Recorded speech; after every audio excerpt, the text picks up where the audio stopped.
let me launch the recording, and then just if we can do a real quick introduction, um, I guess what market we're in, if there's any property types that we specialize within the commercial world. I believe everybody here is on the commercial broker, and then maybe just your interest in wanting to join. So I'll go ahead and kick it off.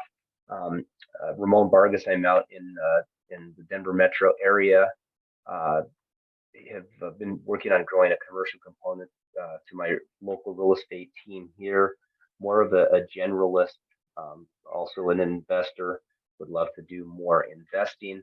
I was introduced to these formulas and these ideas attending our local Mile High Exchangers exchanging group, and have just been interested in learning more, and so motivated me to put together a group study, a book study, so that I can continue to refine my knowledge and learn from others as well. I guess you want to go, Christopher? What was the question? Just where are you located in the commercial world, if there's any kind of property type that you specialize in, and then you're interested in joining. So I am primarily, not primarily, I am industrial in Austin, and I'm new. I've only been doing it for about a year, but I've had my own commercial property for a good while now, and I'm ready to do something with it. I've walked through various stages of development, pre-development rather, and to see what might be a good fit, and haven't landed anywhere. So it's just land, and so I'm ready for income property. And I was pondering what are some creative things that I could do with my property. And not too long after that, I got your email, so that's what brought me here. Awesome. Thanks for joining. And you want to go, Cleve? Sure. I'm also in the Denver metro area. I've been a licensed broker for probably 45 years and been a commercial broker for all of that time. Right now, I'm primarily an investor and a lender, so I own a small portfolio of industrial and self-storage properties, and then make loans, private loans to real estate investors secured by real estate.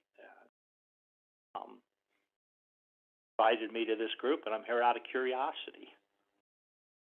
I've been actually a member of the Mile High Exchanger since I think 1981.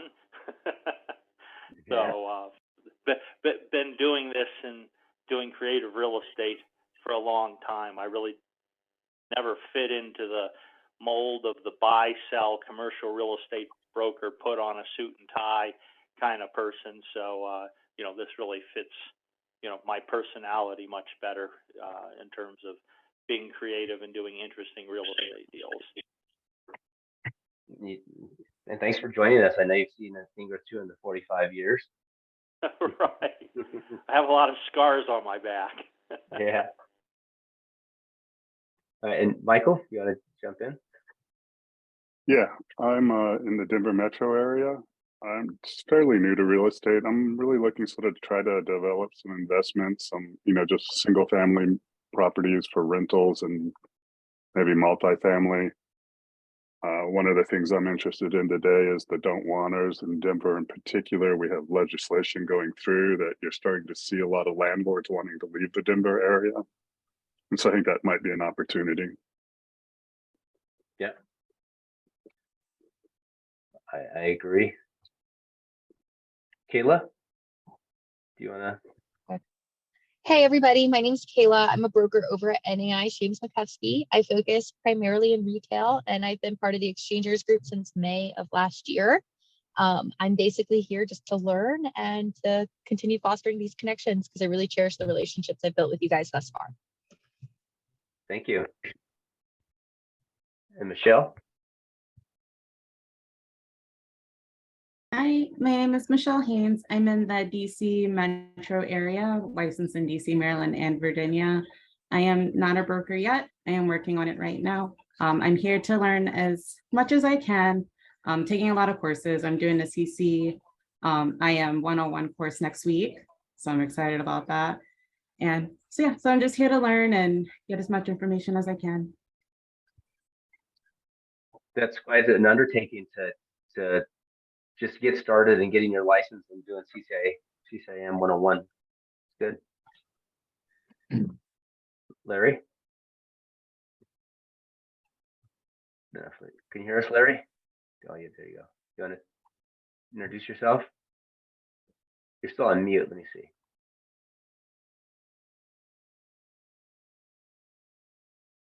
Try it now. You're still on mute, I think.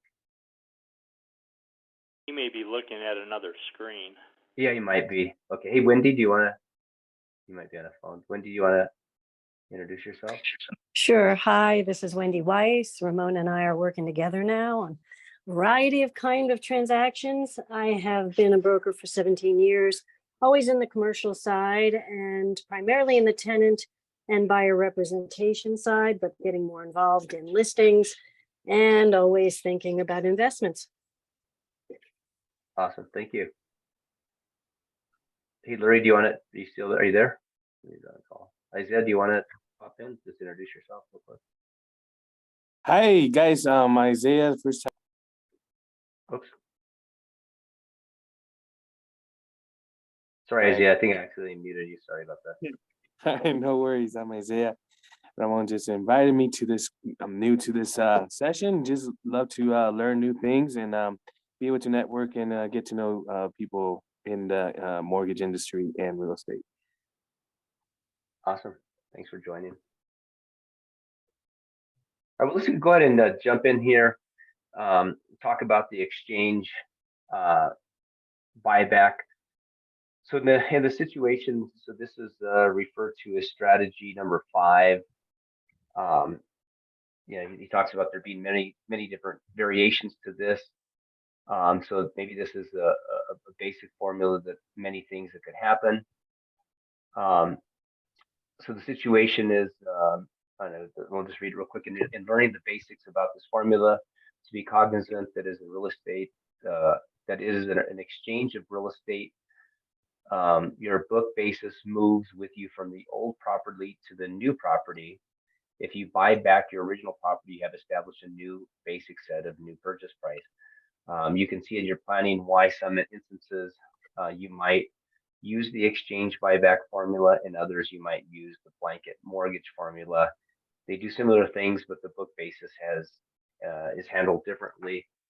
I didn't look up the blanket mortgage formula. We're probably going to go over it in future sessions, but as I understood this is you have a piece of property. Well, we could go with possible solution. A builder is holding land for future development, might use this formula to exchange the land he is land banking into something he can use now, and agreed to buy back the land he is trading at some future date. In 1, 2, 3 years, perhaps it could be contracted to do it, or it could be an option.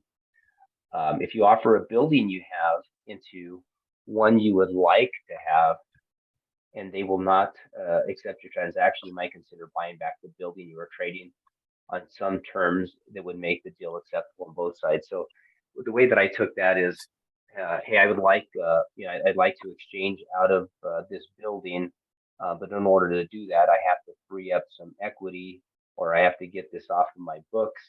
Would you consider taking my property? And somebody might not just want the property outright. That might not fit in their model, but they might be more inclined to take your property if you were willing to buy it back from them at some agreed to price at a later time. It also mentions here, if you're a broker in an exchange transaction and one side is will not consider what is being offered, you, the broker, can consider being the one buying back the property with commissions earned in the deal. So I think throughout this book, Bob is keen to mention that there are opportunities for brokers to participate. And in this example, it's like, hey, maybe you're the one that's going to be buying the property back at a later time.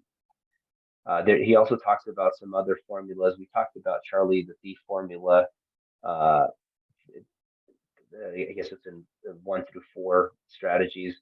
That the Charlie the Thief was basically somebody that if somebody needs to sell something and you have the money, you might be able to buy that property at a great deal because you have something that they need and they're in a position where they might have giving up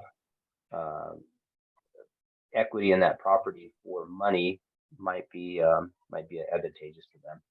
So I know when we jumped on here before we were formally kicked off, Cleve had shared where he had used this formula. Maybe if you have anything to share on this one, Cleve, maybe you could just do a snippet real quick. Sure. I mean, this formula can be used in a lot of different ways. One way is, if you find somebody who really needs cash, it can be used kind of as a form of a hard money loan. And so you just come in there and you buy, let's just say somebody has $1 million property, and if you come in there and you buy it at $600,000 with the idea that they have the option or the requirement to repurchase it later at a higher price, and then you have a situation where if they don't perform on their option, you really don't care because you've become, I guess, what they refer to, and this is Charlie the Thief. You've now bought a $1 million property for $600,000 if they don't perform on their option. And so, from that perspective, it can work to put you in a very secure position and or possibly to buy a property cheaply. As I mentioned before, this works really well with builders that have too much land inventory and they have debt on their books, and they can convert, land and debt on their books into cash and take out the debt, and you've now gotten into the property, like the one we did in Fort Collins back in 2009.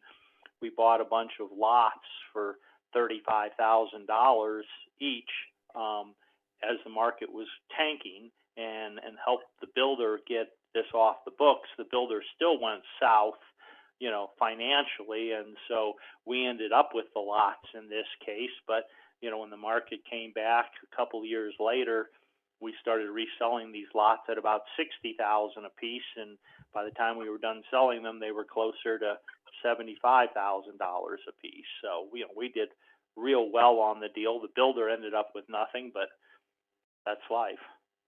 Mm-hmm. Yeah. Awesome. Thanks for sharing. Anybody have any questions about this formula?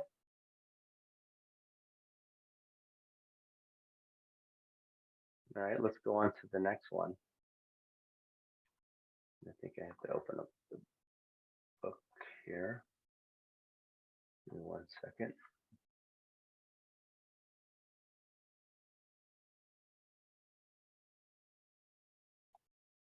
So this will be strategy 6 through 10. And the way the format we've been doing this is try to get through about 5 strategies. If we get into a deep conversation on something, we can certainly catch up with the next time around. Last time we only got 1 through 4. This one he calls it the Missouri Waltz. 1, 2, cash out. It was a little bit. I mean, Wendy and I were going through this. We were thinking it was like a little bit like a reverse exchange. Let me read the situation, and maybe you guys have another insight. The entire exercise must be recognized for what it really is. It's a man-made bureaucratic manipulation of the market. It makes sense to exploit these as long as one can, but recognize at some point it will be exchanged because it will change because it is man-made. Let me step back up because I think up here where he mentions about the Starker case and I guess the importance of about the 1031 exchange.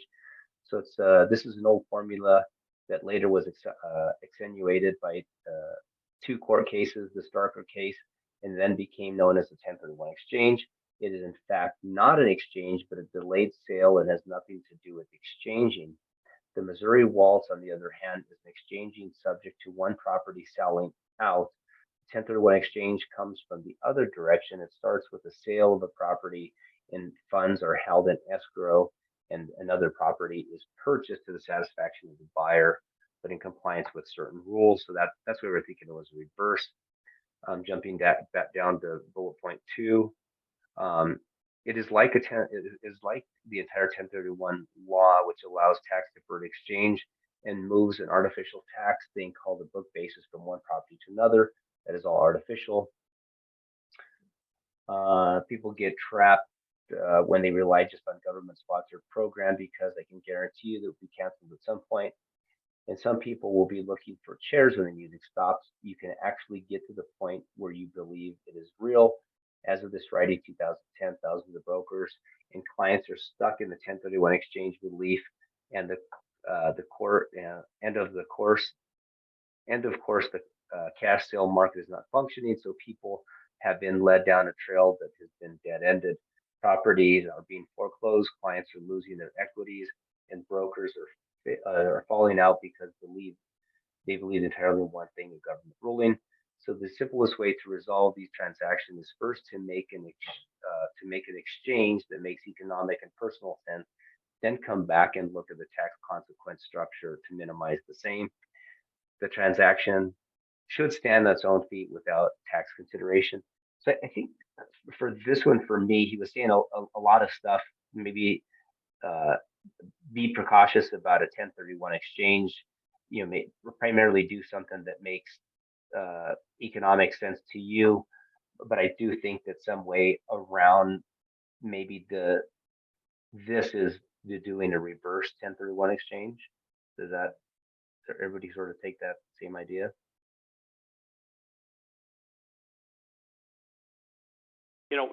One thing that pulls out here for me is that I've seen a lot of people over the years do bad real estate deals because they thought they had to do a 1031 and defer their taxes. So, the biggest point this is bringing up is making sure that the deal stands on its own, and if you end up paying tax on it, so what? You're still making a profit on it. The other thing that this brings up is kind of what we refer to as, doing an exchange subject to, and what that basically is about is, you get two parties together and you need a taker for your property in an exchange environment.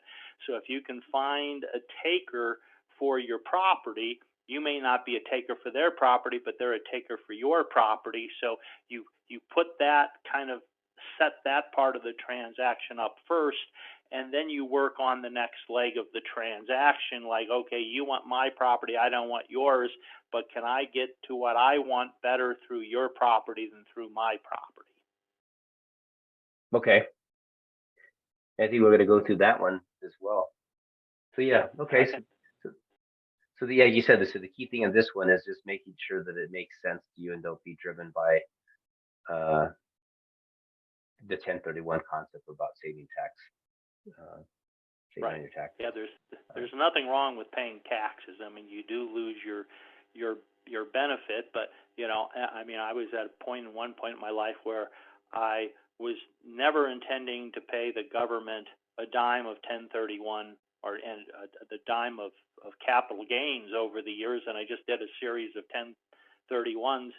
Over the last 10 years, I've paid the government over $1 million in capital gains tax, and use that money to get completely out of debt.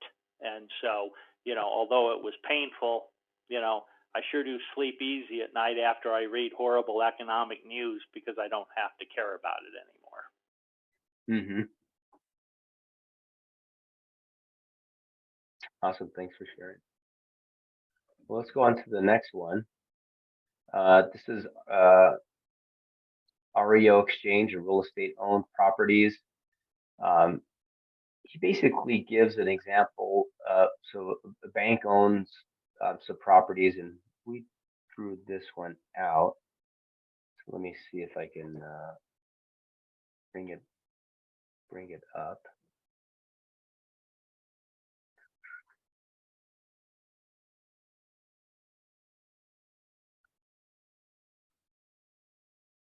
Can everybody see that screen share? No, I gotta change it. New screen share.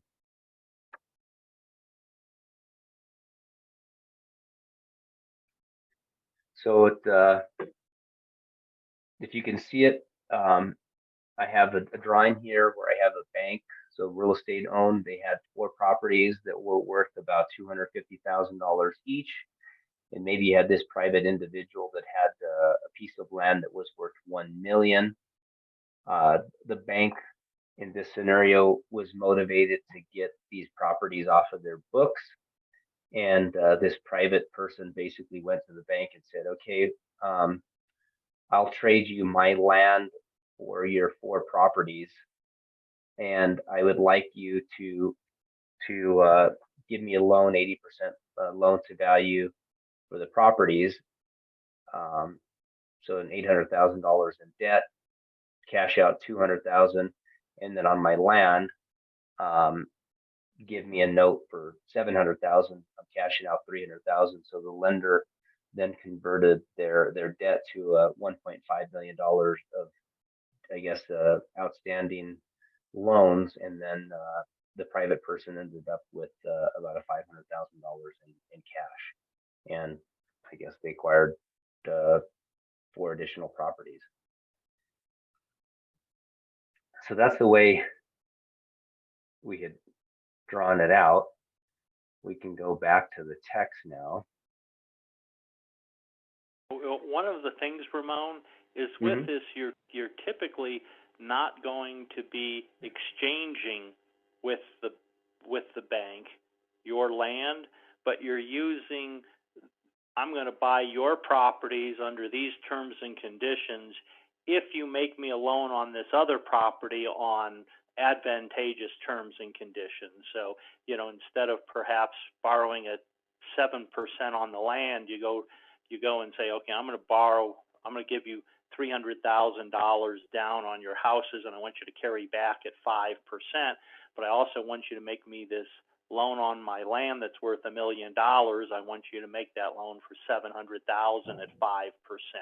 And the inducement for the bank is they get the REOs off their books, then they wind up with 2 performing loans, but the banks themselves don't really want to enter into an exchange of properties. That's not viewed well by their regulators.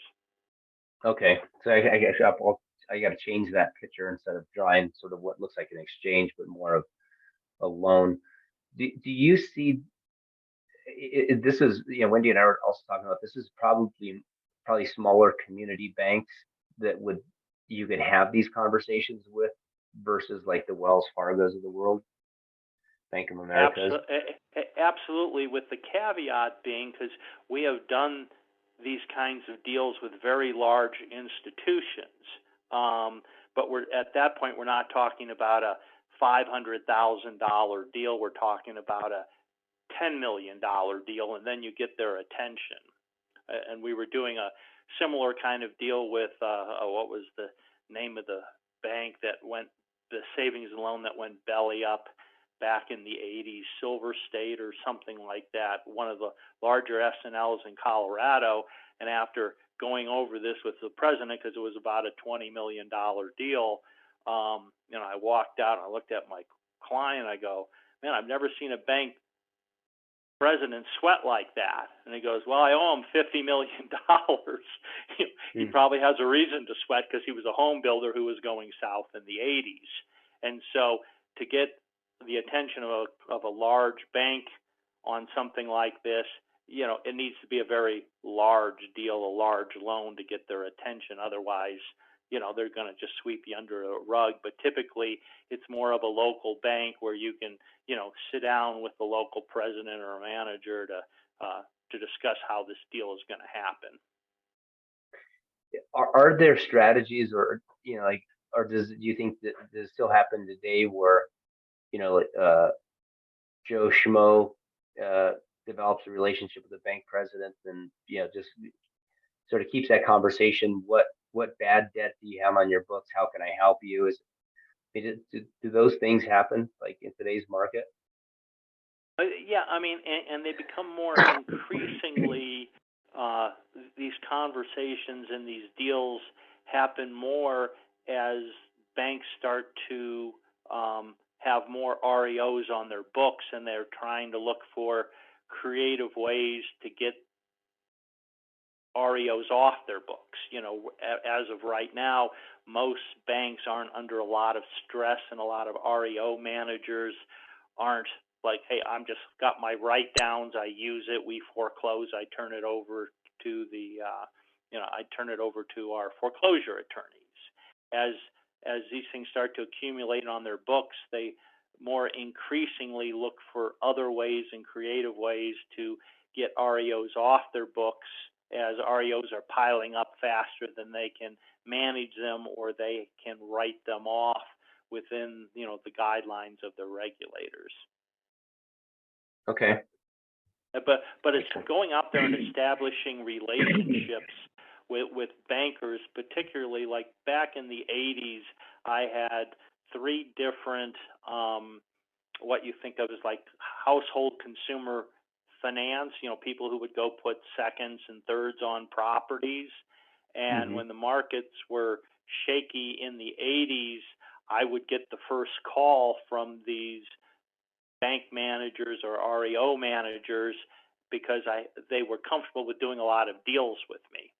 And so getting a relationship with REO managers or managers of small banks where they see you as their go-to person to dump REOs on, that can be pretty advantageous.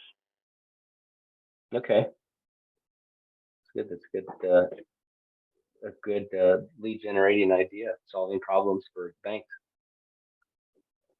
Yeah, one of the first exchange meetings I ever went to in the early 80s, an old-time member of our group, Alice Marsh, had shown up with she had like 50,000 rose bushes, which was like, to me, well, this is absurd. This shouldn't be in the marketplace. And they actually used all those rose bushes as I forgot what the value of them was, call them, a couple $100,000 or something like that. But they used them as a down payment on bank REOs.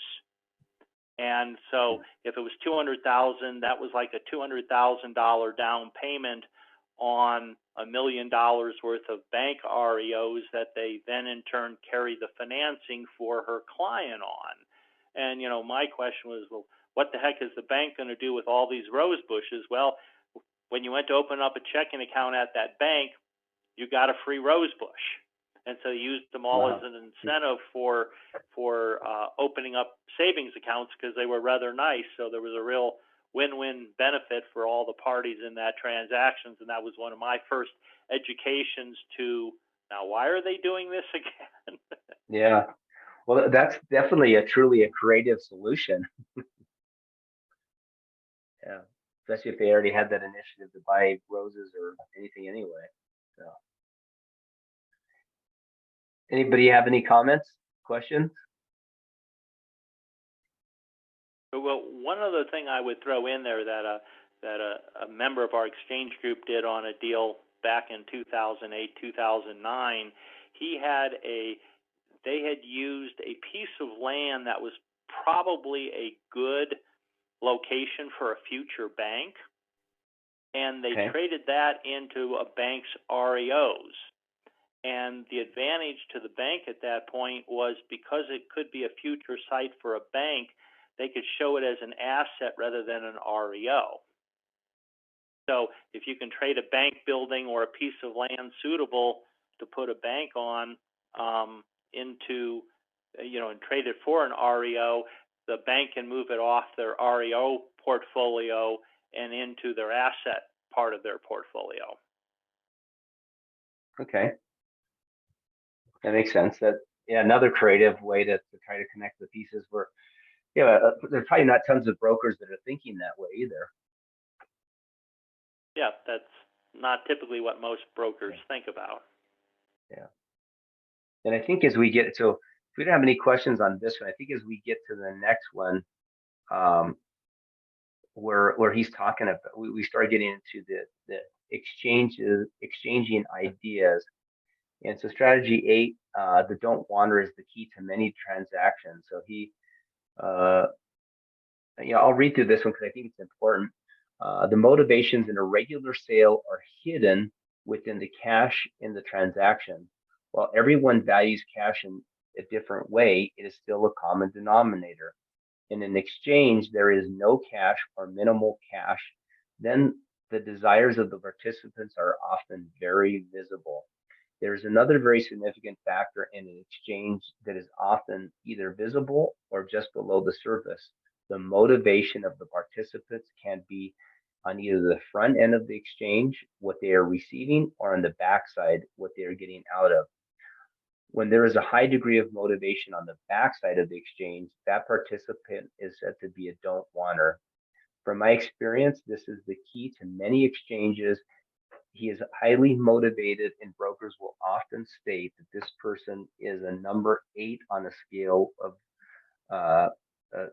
10, don't wanter. So he goes through and he gives some examples of that, but he really talks about counseling with people is important to get the key reason they are transacting business when you are considering a structured transaction that is not a normal sale. If you uncover the person's don't want, why he wants out of the property, you have found a key to the transaction. Now it is a matter of finding the opposite side and putting together, and you will have a completed transaction. So he talks about noted maybe the differences in backside motivation between these examples: a person losing his property to a foreclosure scheduled to be completed in 30 days, probably very highly motivated.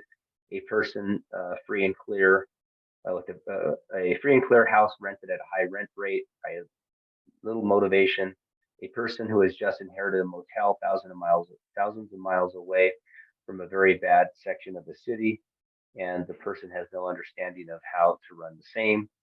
A wealthy person owning an industrial-based building leased to 20 years to Coca-Cola. So 1 in 3 are highly motivated on the back end. So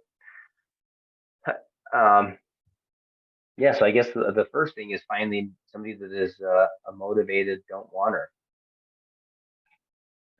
and that could potentially open up the opportunity for some other people to participate in an exchange type of transaction.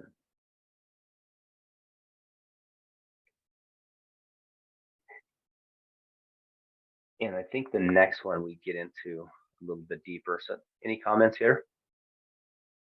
Oh, well, the one comment I would throw in one of Ted Blank's seminars, he refers to what you should be when you're out trying to do a advantageous real estate deal. I think he described it as should be an MSD, a motivation seeking device. Yeah. And all really great real estate deals start with a high degree of motivation on the other side. But I like the way Ted put it, because that's like a mindset that he gets into when he's out looking for a real estate deal. Is he looks for the motivation first and the property second. But if he can find somebody who's highly motivated, there's a higher probability of putting together an advantageous real estate deal for himself. Yeah. And I think one of the importance is, as well as, through these exchanging groups and, through forums like this, through the book study, is you begin to connect with other people that have a similar mindset, that are able to counsel or find that motivation in their clients, so that we can actually work with them to find a solution. Because if it's only cash, and that's the only thing that the client is counseled on, it limits the solutions. And that's the other thing when you're dealing with clients who are highly motivated. In Colorado, you have to get an informed consent document signed, because discussing motivations of your clients is illegal in Colorado without an informed consent being signed by your client. Otherwise, you're disclosing information to give somebody else an advantage, which isn't allowed under Colorado law.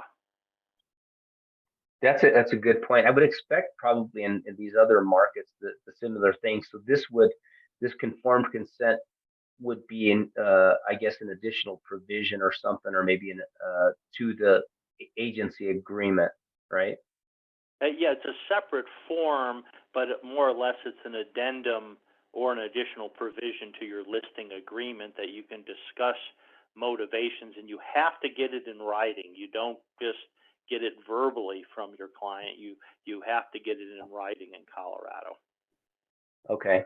And that's probably a big one for you, Michelle, as you're studying the real estate exam and stuff, because all the, I guess, the standard forms, at least as we use out here in Colorado for agency agreement, is you're not sharing those motivations with the buyer, because in most, I guess the common perception is that's going to be a negative. It's going to hurt your client more than it's going to help. But the interesting caveat there is I see brokers violating this on a weekly basis. It is like real easy when you start talking with somebody in a phone conversation that how they will bring up, like, whether I'm thinking your price is too high or whatever. There's some really easy leading questions, and I have no problem with another broker violating this. It's just a matter of getting into a conversation, and they're really trying to get a deal to happen. And it's amazing what brokers will say that they shouldn't say with a few open-ended questions. good point. Yeah, get on the phone call and talk with them. All right, let's continue the next one. So our strategy 9, multiple exchanges. 30 to 40 years ago, multiple exchanges were used more often than they are today, as new strategies and formulas have developed whereby transactions can be closed in two-way deals. However, I'm still of the opinion that the easiest exchange to make in real estate or in business is to start with a multiple exchange. Property, it is very easy to find the first leg of a multiple exchange. All you need is for one person to say, I'll take that property in exchange for my property. It is easy to find the first step. However, you need to know that the overall exchange aspects and prognosis are improved by this move. It is going to be easier to find a fit with the new property and the owner who is still searching.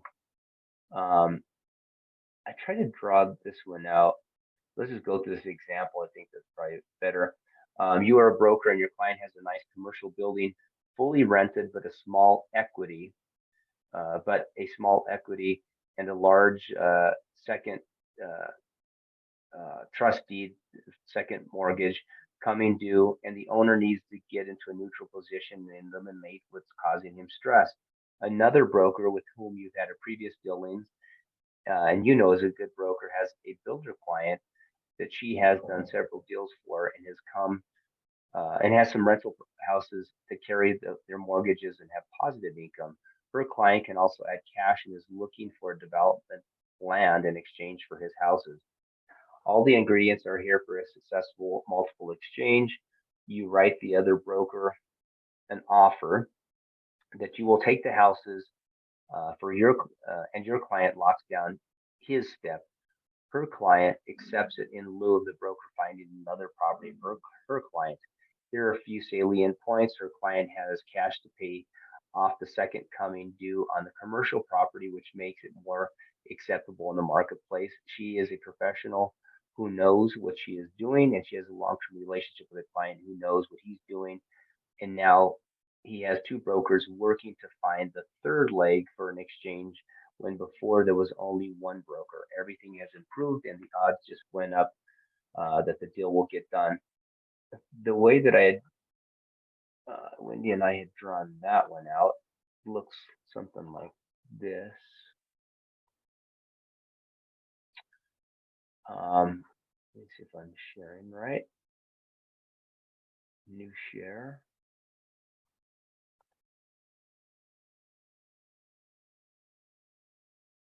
And so you have this guy with a commercial building, nice commercial building, fully renovated, little equity, second mortgage coming due. Another guy that has these properties. he has cash flow, he can't add cash. So you have part of the transaction, but now you need to find for the guy that has the properties and that he wants to develop, he needs land in order for this to happen. So, yeah, I think the nice thing what he says is now you have two people that are looking to come up with a solution versus just one person. It's probably going to be a little bit more thought process in terms of the mechanics of how you make it happen.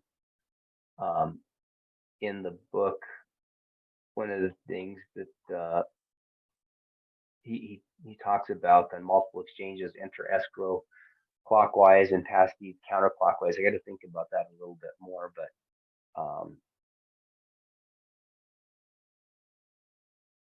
I guess an interesting start to thinking about an exchange.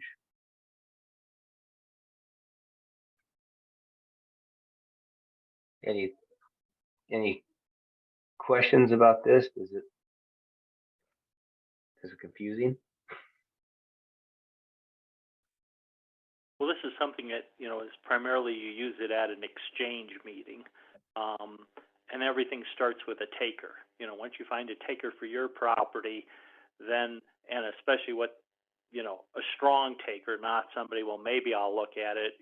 The idea is when you're doing multiple leg exchanges to make sure every leg you put together is solid. So when you put the first leg together, you really want to go under contract of some way, shape, or form to say, okay, let's commit to this part of the exchange. And then you have two brokers who can look for the next part of the exchange. And you just want to make sure that the next part of the exchange is a realistic exchange, so to speak. So you're not trying to put together a weak deal, because when any link falls apart, the whole deal obviously falls apart. So you just kind of have to make it solid as you put these things together. But we've done up to a five-legged exchange before in the past, and they're really fun to put together, but they do take a lot of work. So in this one, you have this developer with these rental properties. He says, "Hey, I have money to put into it. I'll take your building, but I want you to help me find land." So you're saying, "Hey, that's a strong position. Let's get that under contract. Let's get that worked out." And then what Bob's mentioning here, in lieu of maybe this transaction is subject to finding that piece of land. That's exactly right. Okay. Any questions? All right, well, let's see if jump on the last one. This one was an interesting one. He calls the unbuilt building. This can work on anything where you dream the dream and can recreate and can create the item. So this was an interesting one. This was a guy who, let's read it. Abel is a developer and he has land to build on. Have the building design, have it cost or bid, as in the case may be, and then sell or exchange or lease the building as though it were completed. Even though it is an unbuilt building, it can be marketed.